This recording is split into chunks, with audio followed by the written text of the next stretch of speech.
Sam Howell, we're back. We're back on Samuel G. Howell the fourth against the Giants. Giants are pretty good matchup. I mean, for everybody because they're just pretty bad on defense. Giants are allowing the fourth highest yards per attempt this season, and they are a slight pass funnel. And we have Washington as the second only to the Chiefs in pass rate over expected. Eric Bieniemy really airing it out. So if this is an ugly game, ugly environment in that I think it's a 39-point total between the Giants and Commanders. But Sam Howell, if they're going to score, I think they're going to do it through the air. So we do have a floor situation for Howell at least. It's really not a great it's really not a great slate in general. So No. like the low scores, I'm not like overly concerned about. But yeah, I mean, I think Hal makes a lot of sense. I think of the guys we're talking about, because I did my rankings before the show this week. He's my number one ranked of the four that we're talking about. And spoiler alert, we're actually talking about the exact same four that we talked about last week. It's the same exact quarterbacks that we talked about last week. All right, I'll move on. Derek Carr gets Jacksonville on Thursday, so you got a Thursday night game to worry about. That's probably a downgrade. I want to do a real research article on Thursday Night Football this offseason and have like real good, firm data instead of the narrative side of things, with Thursday Night Football. Sure. But there is the narrative side of things with Thursday Night Football. I also worry about this Trevor Lawrence injury. I know that he was practicing today with like a knee brace, but I worry about, is he going to go? Let's say that he does go. Is he going to be 100%? Probably not. And Lawrence hasn't even been that good this year. Like really good this year. No, he hasn't. So that's a problem. That game only has a 38.5 point over under. Jacksonville as an opponent has been pretty average in terms of adjusted fantasy points allowed. The one thing I want to say though, with Derek Carr, let's say that you're in a league where you are not able to make a lot of transactions, or you're in a league where you want to limit your transactions for whatever reason. After this week against Jacksonville, over their next three, they get the Colts, Bears, and Vikings. So you get 3 straight really good games. And also Derek Carr right now, based on his yardage total, should have 3 more passing touchdowns than he actually has. That's just based on just regression. And his touchdown rate's only 2.5% so far this year. So that's also a number that should regress a little bit forward towards a better mean. So I think that Carr and the passing attack has better days ahead. I just don't know if this is the week where that all comes to fruition and hits. I think you're much more likely to see that happen against the Colts or the Bears over the next, or even the Vikings over the next 3 weeks.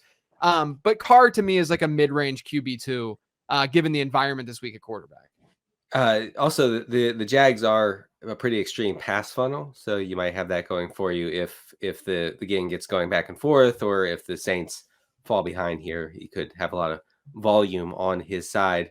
I have Baker Mayfield against the Falcons. Another really just a hideous total. You're right about this slate. This slate is ugly. It's horrible. 38.5 total between Atlanta and Tampa.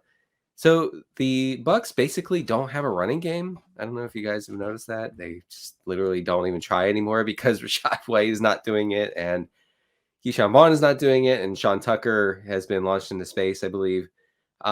So they're over there. The Bucks are over their expected drop back rate in each of their past 3 games. I think that points to them kind of, doing the same thing going forward until they can establish it to some extent. The Falcons are neither a pass nor a run funnel. Every stat I looked at for the Falcons, it's just like they're right, like smack dab in the middle. It's very average. They're 17th in adjusted fantasy points allowed a quarter. I mean, it's just a very average matchup. And honestly, I think we'd be way more excited about Baker if things had broken a little differently last week. He missed like 3 or 4 touchdowns last week. Yeah, he was very, very close. I mean, there was the one, like Evans almost had a huge touchdown. I mean, there was 90 yards. It would have been 90 yards. Yeah, right. So yeah, I mean, Baker, I think, let's just be real here. I think that there's probably a little bit of just general regression coming in terms of just how well he played to start the year. Denny just sneezed as I was saying that. Fortunately, he was able to hit the mute button on the mic. But yeah, like I think there's some regression that's coming. Like I don't think that Baker, I don't think Baker is going to be this year's Geno Smith to the degree that Geno Smith was Geno Smith last year. Yeah. And someone, Matt, in the comments says, "God bless you." No religion here, Matt, but thank you. I appreciate it. All right, so we got Baker. The last guy. I'm kind of intrigued by the last one. It's Josh Dobbs. We streamed Dobbs 2 weeks ago and he didn't run the ball like at all. He had like -1 rushing yards, but in 4 of his last 5, he's hit 40 yards rushing. So that's basically an extra touchdown, passing touchdown, depending on your scoring. He saw 47 rushing yards this past week. He's had back-to-back stinkers, if you will. I wrote that in my notes that he had stinkers. And it was against 2 defenses that were plus matchups and adjusted fantasy points allowed. So he hasn't really been someone who we can easily say in these easy matchups, you're going to do well. And in these bad ones, you're not going to do well, because he's been good against Dallas and San Francisco and then bad the last couple of weeks against the Rams and the Bengals. They have a very low total of just 18.5, but Seattle is a top 10 matchup in adjusted fantasy points allowed. So I think that you could go with Dobbs, if you're in a pinch, because the rushing upside is still there. There is some juice. James Conner being out, they could throw the ball a little bit more toward in the red zone.